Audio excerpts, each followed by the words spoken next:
আলহামদুলিল্লাহ, আমার আল্লাহর কাছে প্রথমেই শুকরিয়া আদায় করছি যে আমার আল্লাহ আমাদেরকে এমন একজন জালেম থেকে মুক্ত করেছেন। সবাই বলি আলহামদুলিল্লাহ। এই অবস্থা থেকে পরিবর্তন ঘটাতে হবে, না ঘটালে কিন্তু আমাদের অবস্থা কি হবে আল্লাহই ভালো জানেন। আপনি দলের প্রবীণ নেতা, দলের পক্ষ থেকে বলা হচ্ছে সংস্কারের পাশাপাশি নির্বাচনে গুরুত্ব দেওয়া হচ্ছে। আজকে মহাসচিব বলেছেন সংস্কারের কথা বলে নির্বাচন বিলম্বের কোনো সুযোগ নেই। আপনি কি মনে করেন তাই?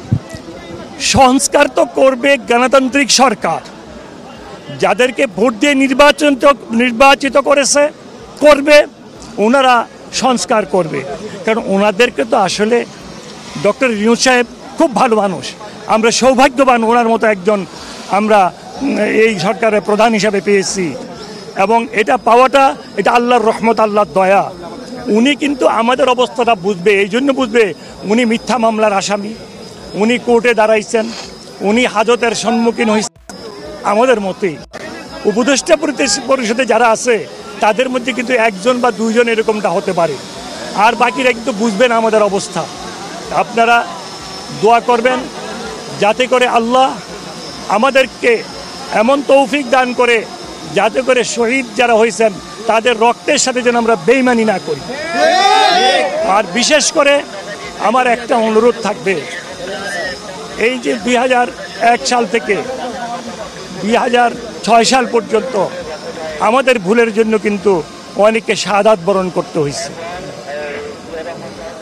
শুধু তাই নয়, 96 সালে আমাদের ভুলের জন্যে আমাদের অনেক পরিষ্কারভাবে বলতে চাই, 96 সালে যদি আমরা ভুল না করতাম, বিশেষ করে ইসলামিক দলগুলো যদি ভুল না করতো, আওয়ামী লীগ কখনো ক্ষমতায় আসতো না। এই ক্ষমতা আসার মূলে কে, কারণ কি বুঝতে হবে, বুঝে ওখান থেকে আমাদেরকে শিক্ষা নিতে হবে। আর সবচেয়ে বড় জিনিস হলো আগের সরকারের সময়, জালেম সরকারের সময় যেইভাবে গুম, খুন, চাঁদাবাজি, দখলবাজি এবং নির্যাতন করা হচ্ছে, এর যদি পুনরাবৃত্তি হয় তাহলে কিন্তু আমাদেরকে আবার সেই রূপ সেই ভোগ করতে হবে। আমাদেরকে এইগুলি থেকে জনগণকে মুক্ত রাখতে হবে, চাঁদাবাজি থেকে, গুম থেকে, দখলবাজি থেকে এবং অন্যায় অত্যাচার অবিচার থেকে। ভাইয়েরা আমার, আজকে কি লাগতেছে আমার বলার কোনো আমি বুঝতে পারতেছি না কি বলবো। আজকে আমি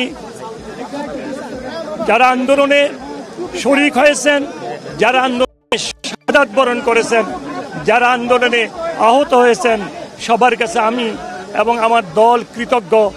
বিশেষ করে আজকে বাংলাদেশ স্বাধীনতায় এবং বর্তমান স্বাধীনতায় যারা শাহাদাত বরণ করেছেন, আল্লাহ তাদেরকে শাহাদাতের মর্যাদা দান করুক, এই দোয়া করি। আর আমি আজকে একটা বার্তা দিতে চাই, আমার নিজের ব্যক্তিগত বার্তা।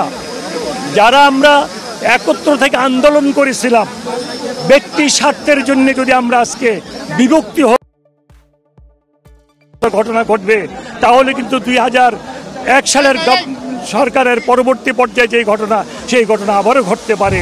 যেমনিভাবে লগি বইটার ঘটনা ঘটেছিল, তেমনিভাবে সেই ঘটনা ঘটতে পারে যদি আমরা একত্রে না থাকি। আর বিশেষ করে আমাদের সাবেক রাষ্ট্রপতি, আমাদের গণতন্ত্রের প্রবক্তা, বহুদলীয় গণতন্ত্রের প্রবক্তা জিয়াউর রহমান সাহেব, উনি কি ধরনের ছিল আপনারা জানেন।